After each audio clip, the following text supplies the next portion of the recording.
சங்கரன், டிஜிபியின் உத்தரவு குறித்த விரிவான தகவல்களை பதிவு பண்ணுங்க. அதாவது உதவி பேராசிரியர் நிர்மலா தேவி விவகாரம் தமிழகத்தில் மிகப்பெரிய ஒரு பூதாகரமாக மிகப்பெரிய ஒரு அதிர்வலையை ஏற்படுத்தியிருக்கிறது.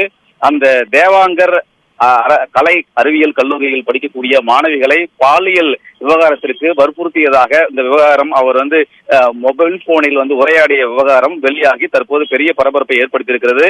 இது தொடர்பாக அவர் கைது செய்யப்பட்டு 2வது நாளாக விசாரணை நடத்தி வரும் நிலையில் இந்த பிரச்சனை தற்போது ஏற்கனவே எதிர்க்கட்சிகள் எல்லாம் இந்த சிபிஐ விசாரணை தேவை என்று வலியுறுத்தக்கூடிய நிலையில் தற்போது அதிரடியாக காவல்துறை தலைமை டிஜிபி அவர்கள் ஒரு அறிக்கை, அந்த டிஜிபி அலுவலகத்திலிருந்து ஒரு அறிக்கை வெளியாகி இருக்கிறது, ஒரு பத்திரிகை செய்தி வெளியாகி இருக்கிறது.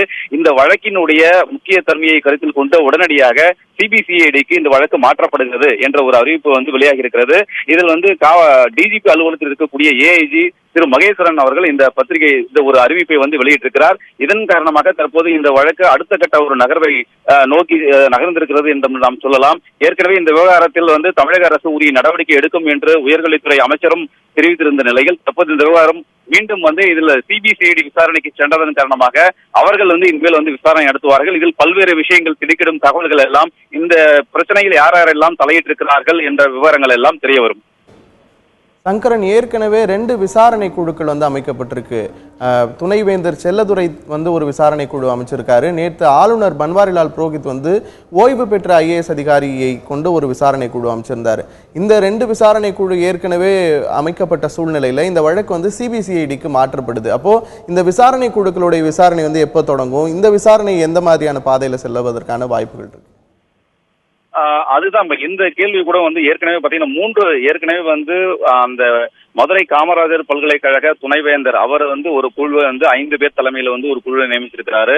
அவங்க விசாரணை பண்ணிட்டு இருக்காங்க. இரண்டாவதாக மீண்டும் தமிழக அரசு தரப்பில் ஆளுநர் பன்வாரிலால் நேற்று ஒரு குழுவை ஓய்வு பெற்ற ஐஏஎஸ் அதிகாரி சந்தானம் இந்த தொடர்பாக விசாரணை நடத்தி ஒரு அறிக்கை கொடுப்பார் என்று நேற்று அவர் ஒரு அறிவிப்பை வெளியிட்டிருந்தார். மேலும் போலீசார் தரப்பிலும் விசாரணை நடந்து கொண்டிருக்கிறது. இப்படி ஏற்கனவே ஒரு 3 கட்டங்களாக 3 தரப்பினர் விசாரணை நடத்தி வரக்கூடிய நிலையில் தான் தற்போது சிபிசிஐடி விசாரணைக்கும் உத்தரவிடப்பட்டிருக்கிறது. இதன் காரணமாக வெவ்வேறு தரப்பினர் இந்த ஆய்வு செய்யும் போது இதில் எப்படி நடக்கும், எந்த மாதிரியான ஒரு முடிவுகள் வரும் என்று தெரியாத சூழல் தான் இருக்கிறது.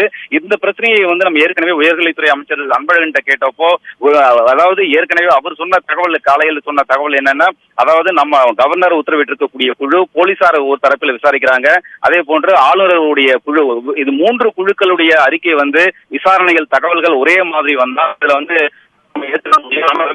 வெவ்வேறு ஒவ்வொரு குழுவும் தமிழக அரசு அடுத்த முடிவு எடுக்க வேண்டிய ஒரு சூழல் ஏற்படும்.